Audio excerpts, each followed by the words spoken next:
sorak-sorai buat Tuhan, sorakan haleluya. Haleluya.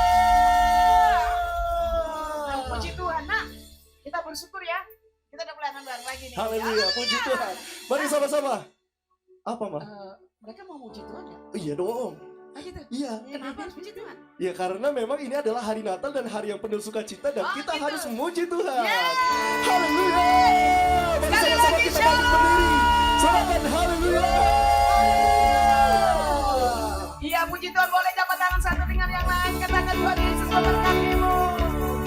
Iya. Haleluya. Karena setiap kita di sini boleh menaikkan pujian ke nama Tuhan. Amin. Mari umat Tuhan sama-sama katakan, kami datang. Kami datang bawa pujian, bersama memuji-Mu Tuhan. Satukan suara dan nyanyikan sorak kemenangan.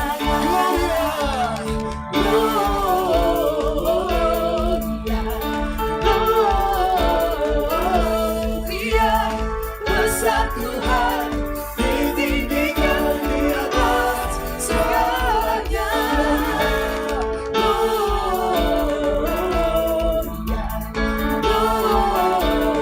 Gloria, besar Tuhan, ditinggikan pujian. Gloria.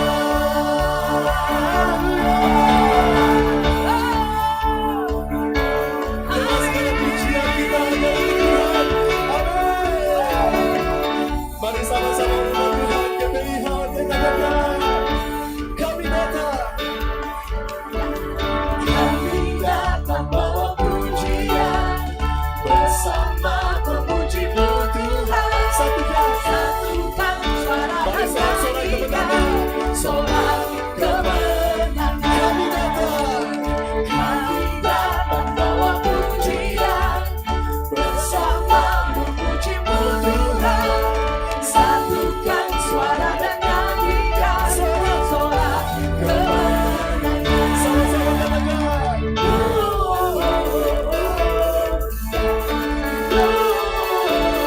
Gloria, besar Tuhan, ditinggikan di atas segalanya.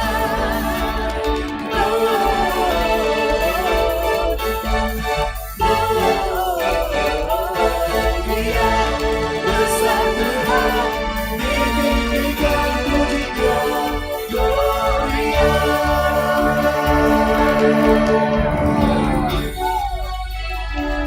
Biarlah Tuhan berkata di atas umatnya, amin.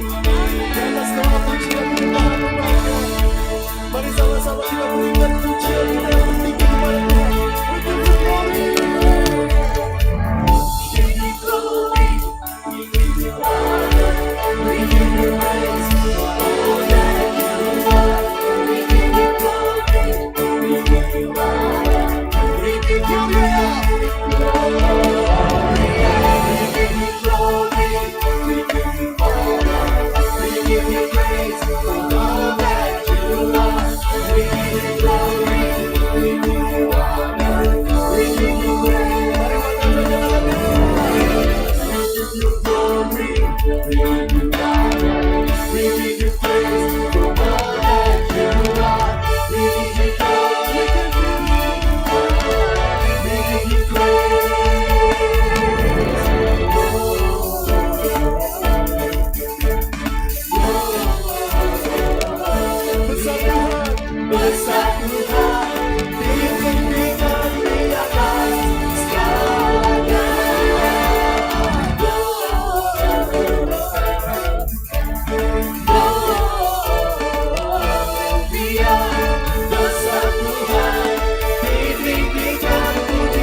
Kami beri glory hanya bagi-Mu Tuhan.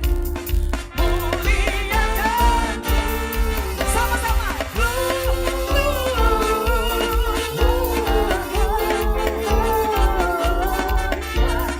Muliakan Tuhan, muliakan Tuhan, muliakan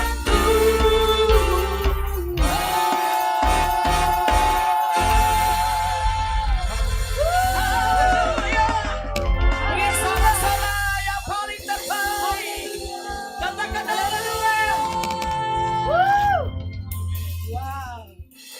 Puji Tuhan, silakan duduk Bapak Ibu.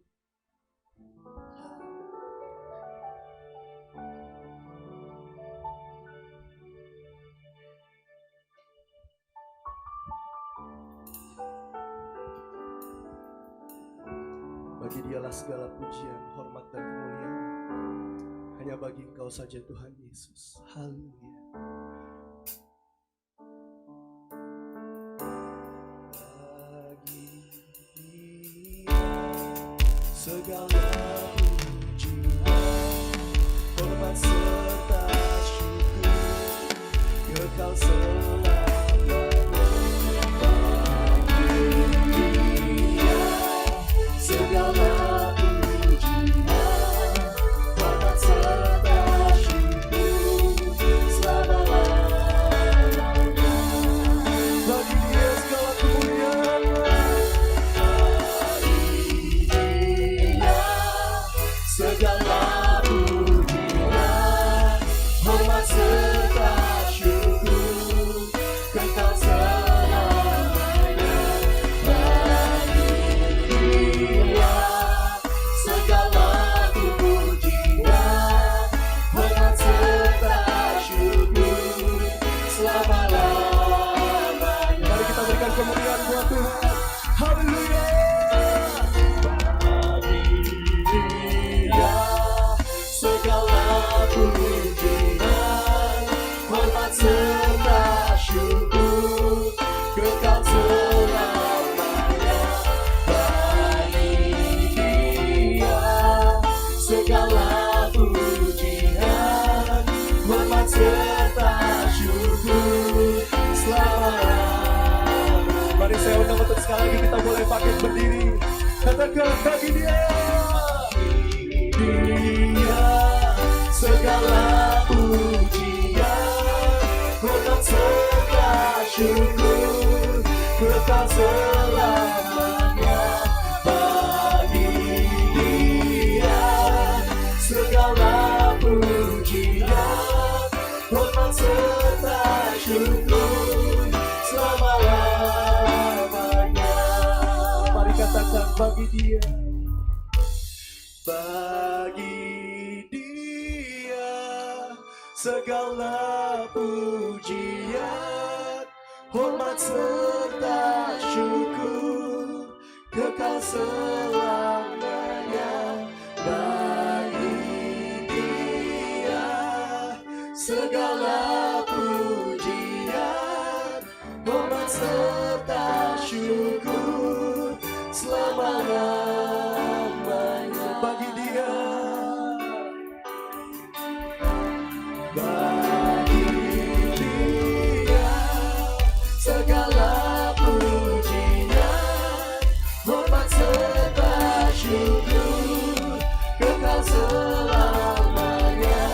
Bagi Dia segala pujian, hormat serta syukur, selama-lamanya. Katakan selama-lamanya. Selama-lamanya. Selama-lamanya.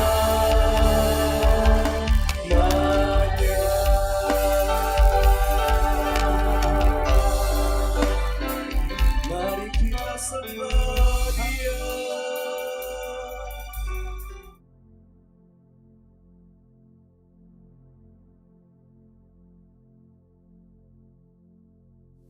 Shalom semuanya. Hari ini kita merayakan Natal bersama-sama. Tema Natal untuk tahun 2023 adalah kemuliaan bagi Allah dan damai sejahtera di bumi.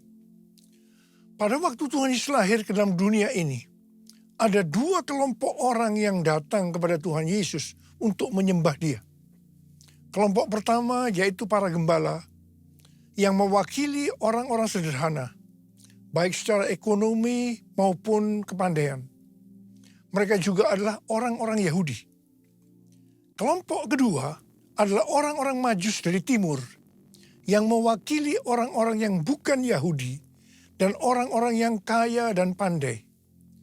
Jadi Tuhan Yesus datang ke dalam dunia bukan hanya untuk orang-orang Yahudi saja, bukan untuk orang-orang yang kaya dan pandai saja, tetapi Tuhan Yesus juga datang untuk orang-orang yang bukan Yahudi dan orang-orang sederhana. Tuhan Yesus datang untuk semua orang. Sesuai dengan yang tertulis dalam Lukas 2 ayat 8 sampai dengan 12. Ketika para gembala sedang menjaga ternaknya, mereka dikunjungi seorang malaikat untuk menyampaikan pesan surgawi kepada mereka. Kata malaikat itu kepada mereka, "Jangan takut, sebab sesungguhnya aku memberitakan kepadamu kesukaan besar untuk segala bangsa. Hari ini telah lahir bagimu juru selamat, yaitu Mesias Tuhan di kota Daud. Inilah tandanya bagimu. Kamu akan menjumpai seorang bayi yang dibedung dan terbaring di dalam palungan." Tuhan Yesus datang ke dalam dunia ini sebagai juru selamat bagi umat manusia. Alkitab berkata, semua orang telah berbuat dosa. Semua orang telah berbuat dosa dan telah kehilangan kemuliaan Allah. Upah dosa adalah maut, mati, tempatnya di neraka. Tuhan Yesus datang ke dalam dunia untuk menyelamatkan manusia dari hukuman kekal itu. Yohanes 3 ayat 16 berkata, "Karena begitu besar kasih Allah akan dunia ini, sehingga Ia telah mengaruniakan anaknya yang tunggal, supaya setiap orang yang percaya kepadanya tidak binasa, melainkan beroleh hidup yang kekal." Saya mengajak kita semua agar percaya dan mengenal Tuhan Yesus, supaya kita mendapatkan hidup kekal selama-lamanya. Haleluya! Setelah malaikat menyampaikan kabar sukacita itu, maka bersama dengan malaikat itu, sejumlah besar bala tentara surga yang memuji Allah. Katanya, "Kemuliaan bagi Allah di tempat yang maha tinggi, dan damai sejahtera di bumi di antara manusia yang berkenan kepadanya." Kemuliaan bagi Allah di tempat yang maha tinggi, damai sejahtera di bumi di antara semua umat manusia yang berkenan padanya. Kemuliaan bagi Allah di tempat yang maha tinggi, damai sejahtera di bumi di antara semua umat manusia yang berkenan padanya. Di antara semua umat manusia yang berkenan padanya.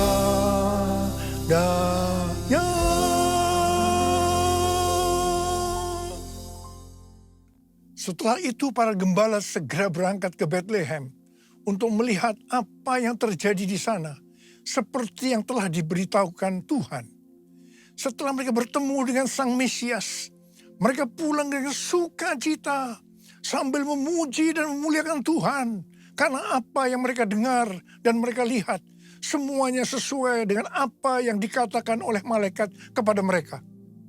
Melalui kisah yang terdapat dalam Lukas 2 ayat 8-14 ini, Tuhan mengingatkan kita untuk melakukan hal-hal sebagai berikut. Yang pertama, menghormati hadirat Allah. Lalu berdiri seorang malaikat Tuhan di dekat mereka, dan kemuliaan Tuhan bersinar meliputi mereka, dan mereka sangat ketakutan. Lukas 2 ayat 9. Kita perlu sadar bahwa Tuhanlah yang berinisiatif menghampiri manusia dan menyatakan kemuliaannya. Kalau kita boleh merasakan kehadiran dan kemuliaan Tuhan dalam hidup kita, itu semua karena anugerah dan kebaikan Tuhan kepada kita. Jika kita sadar bahwa itu semua anugerah Allah semata, maka kita tidak akan meremehkan kehadiran Allah dalam hidup kita. Sebaliknya, kita akan mensyukuri dan menghargai hadirat Tuhan. Meresponinya dengan senantiasa hidup takut dan gentar di hadapan hadiratnya. Kita akan memastikan diri untuk tetap hidup benar di dalam hadirat dan kemuliaannya. Yang kedua, memberitakan kabar baik atau menginjil. Kata malaikat itu kepada mereka, "Jangan takut, sebab sesungguhnya aku memberitakan kepadamu kesukaan besar untuk seluruh bangsa. Hari ini telah lahir bagimu juru selamat, yaitu Mesias Tuhan di kota Daud." Lukas 2 ayat 10 dan 11. Natal adalah momen di mana kita diingatkan bahwa juru selamat dunia dilahirkan 2000 tahun yang lalu. Pesan ini tidak hanya bagi orang Israel saja, tetapi bagi seluruh bangsa. Injil ini diterima para gembala, kemudian diteruskan kepada orang lain dari zaman ke zaman, hingga akhirnya pesan itu terterima dan kita pun diselamatkan melalui Injil. Para gembala menerima dan meneruskan berita Injil saat mereka bekerja, yaitu sebagai peternak. Kita pun memiliki tanggung jawab yang sama untuk meneruskan Injil atau kabar baik ini kepada seluruh bangsa di dunia kerja kita masing-masing. Jangan biarkan pesan Injil berhenti di kita saja, supaya seluruh bangsa juga menerima kesukaan besar karena diselamatkan oleh Yesus, Sang Juru Selamat mereka. Yang ketiga, memuliakan Yesus dalam hidup kita. Kemuliaan bagi Allah di tempat yang maha tinggi. Lukas 2 ayat 14 bagian A. Yesus yang lahir dibungkus dengan lampin dan terbaring di dalam palungan adalah Allah sendiri. Ia adalah Allah yang kekal dan maha kuasa. Namun ia mengambil rupa sebagai hamba. Dilahirkan sama dengan manusia. Justru hal inilah yang membuat ia layak menerima segala kemuliaan di tempat yang tertinggi. Malaikat Allah tahu akan hal ini, sehingga mereka memuliakan Yesus di tempat yang maha tinggi. Kita pun harus memuliakan Tuhan di tempat yang paling tinggi dalam hidup kita. Kemuliaan nama Yesus harus menjadi pertimbangan dalam setiap pengambilan keputusan di dalam hidup kita. Pastikan pilihan-pilihan hidup yang kita ambil adalah yang membawa kemuliaan bagi nama Yesus. Dan yang keempat, membawa damai bagi dunia. Dan damai sejahtera di bumi. Lukas 2 ayat 14b. Di tengah dunia yang penuh peperangan, kelaparan, bencana alam, kriminalitas, dan kondisi manusia yang semakin jahat, masih ada pengharapan akan damai sejahtera di bumi. Di zaman akhir ini, shalom atau damai sejahtera lah yang benar-benar dibutuhkan oleh dunia. Namun dunia sulit melihat dan merasakan damai sejahtera itu di tengah kekacauan dan kejahatan hari-hari ini. Kelahiran Tuhan Yesus sebagai Raja Damai memberikan pengharapan bahwa masih ada damai sejahtera di bumi ini.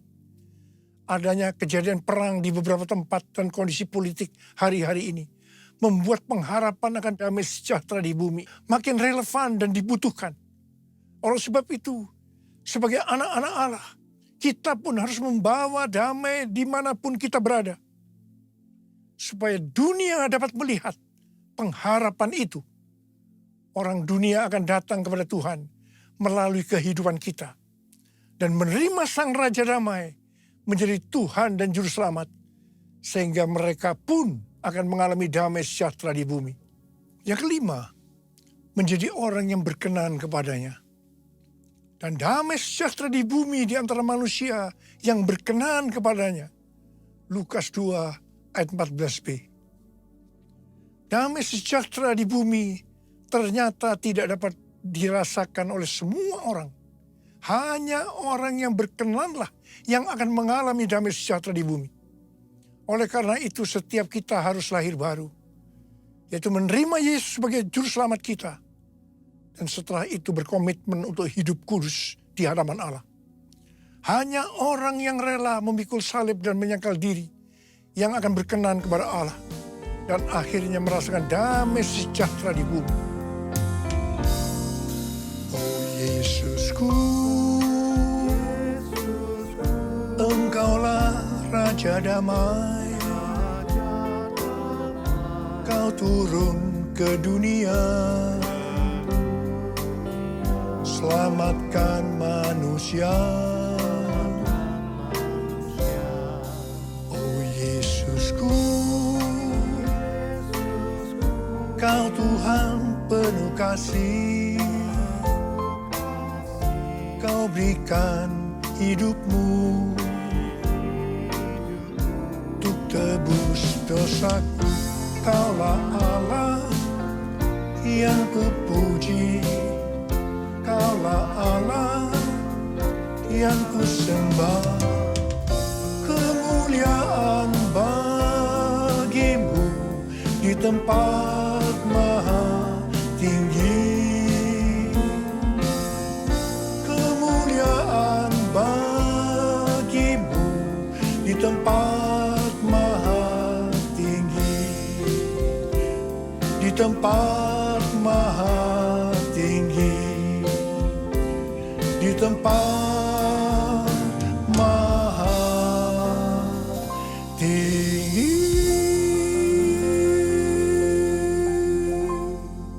Sesuai dengan yang tertulis di Matius 2 ayat 1 sampai dengan 12. Maka orang-orang Majus dari timur dituntun untuk menemui Yesus dan menyembahnya melalui kitab para nabi. Disebutkan bahwa Mesias akan dilahirkan di Bethlehem, di tanah Yudea. Dan engkau Bethlehem, tanah Yehuda, engkau sekali-kali bukanlah yang terkecil di antara para pemimpin Yehuda.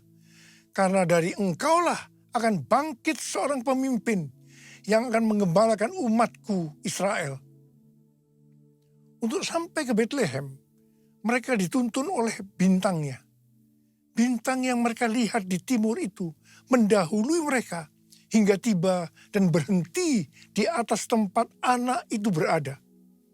Orang-orang Majus itu sangat bersuka cita. Mereka masuk dalam rumah itu dan melihat anak itu bersama Maria ibunya. Lalu mereka sujud menyembah dia. Mereka pun membuka tempat harta bendanya dan mempersembahkan persembahan kepadanya, yaitu emas, dupa, atau kemenyan, dan mur. Setelah itu orang-orang Majus ini pulang ke negerinya melalui jalan lain. Hari-hari ini Tuhan berbicara sangat kuat kepada kita tentang sembahyang. Sembahyang berasal dari kata sembah dan hyang. Hyang berasal dari kata Sanskerta, bahasa Bali dan Jawa kuno yang berarti yang maha suci, yang maha kuasa. Untuk kita sebagai orang percaya, Dia itu adalah Allah yang kita kenal dengan nama Tuhan Yesus Kristus. Kata sembah ada dua macam arti. Dalam arti sempit adalah masuk dan merasakan hadiratnya dalam doa, pujian, dan penyembahan. Dalam arti luas adalah taat kepada perintahnya. Tema Natal 2023, kemuliaan bagi Allah dan damai sejahtera di bumi. Ini adalah pujian bala tentara surga meresponi pemberitaan malaikat tentang kelahiran Juru Selamat Kristus Tuhan. Dengan kata lain, bala tentara surga ini melakukan sembahyang. Selanjutnya, para gembala yang ada di padang Efrata juga meresponi pemberitaan malaikat dengan pergi menjumpai bayi Yesus. Setelah mereka melihat Yesus, kembalilah gembala-gembala itu sambil memuji dan memuliakan Allah.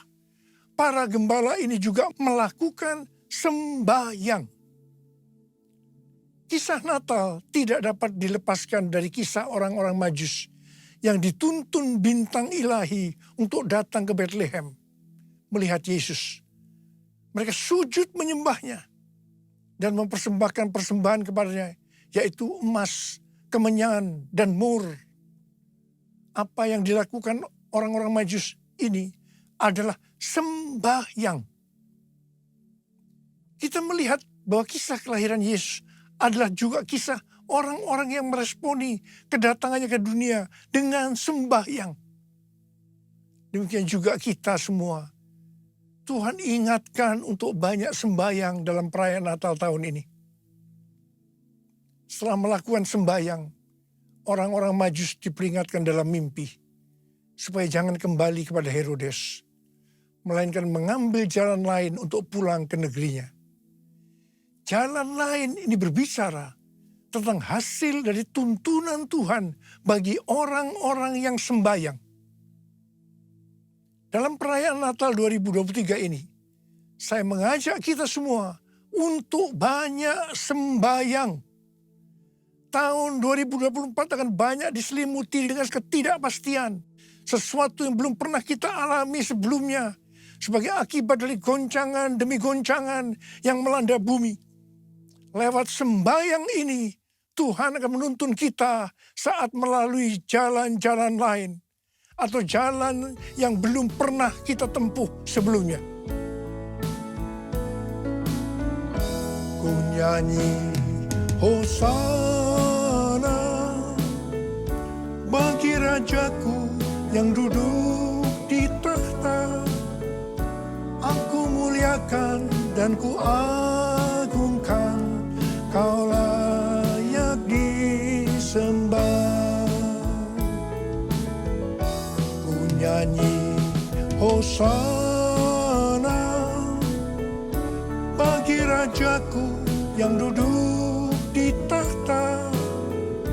Aku muliakan dan ku agungkan, Kau layak disembah.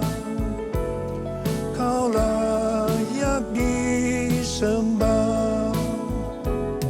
Kau layak disembah.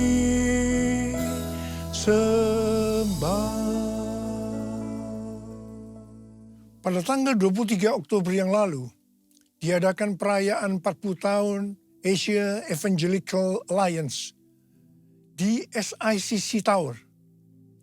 Pada kesempatan itu, saya berbicara tentang Pentakosta ketiga.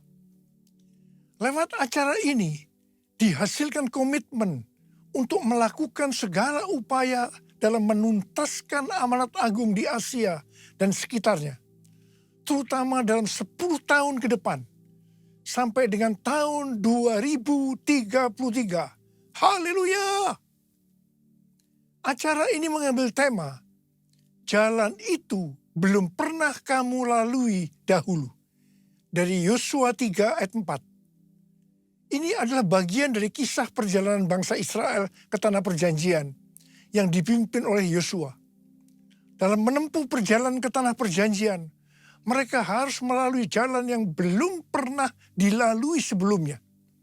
Karena itu, mereka diperintahkan untuk mengikuti tabut.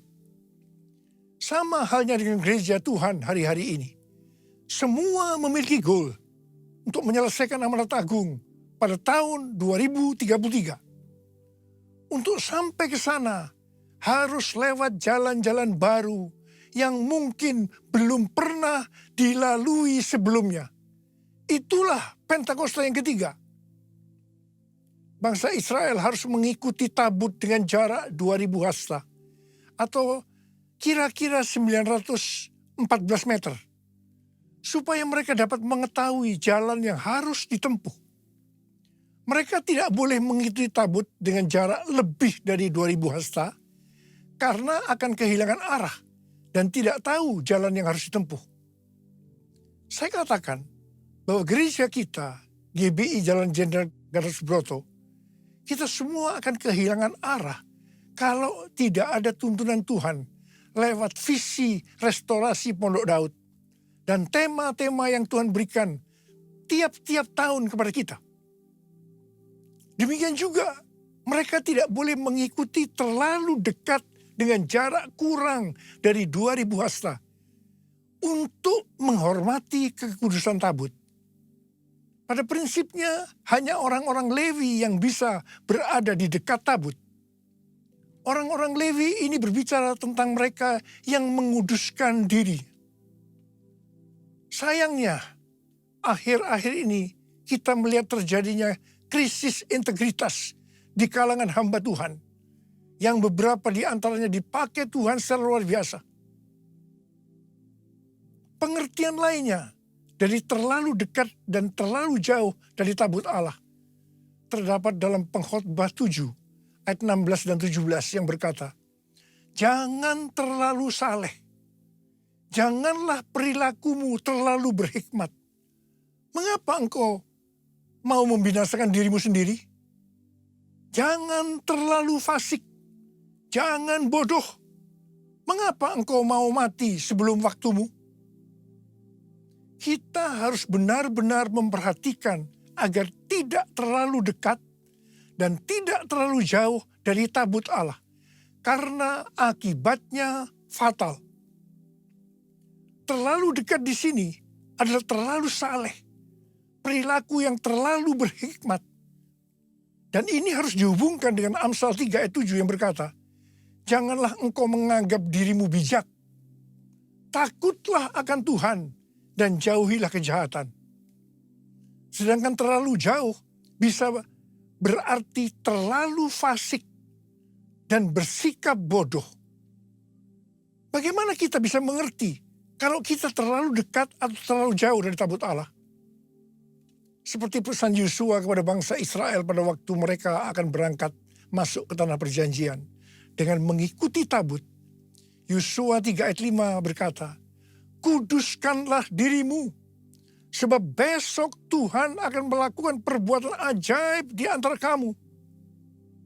Kita akan tahu kalau kita terlalu dekat atau terlalu jauh dari tabut Allah, kalau kita menguduskan diri kita. Saya mau berpesan kepada kita semua, kuduskan dirimu, hormati kekudusan Tuhan. Mari, kita semua yang mau menghormati kekudusan Tuhan dan berjanji di depan Tuhan, Tuhan, saya mau hidup kudus Tuhan. Saya mau hidup kudus Tuhan. Angkat tangan saudara, angkat tangan kita di hadapan Tuhan. Mari kita katakan bersama-sama. Kemuliaan Bapa Allah Maha Kuasa, beri pujian dan hormat selamanya. Kemuliaan Bapa Allah Maha Kuasa, beri pujian dan hormat selamanya. Mari, angkat tangan kita di depan Tuhan, mulai berbahasa roh. Berbahasa roh, kita berbahasa roh.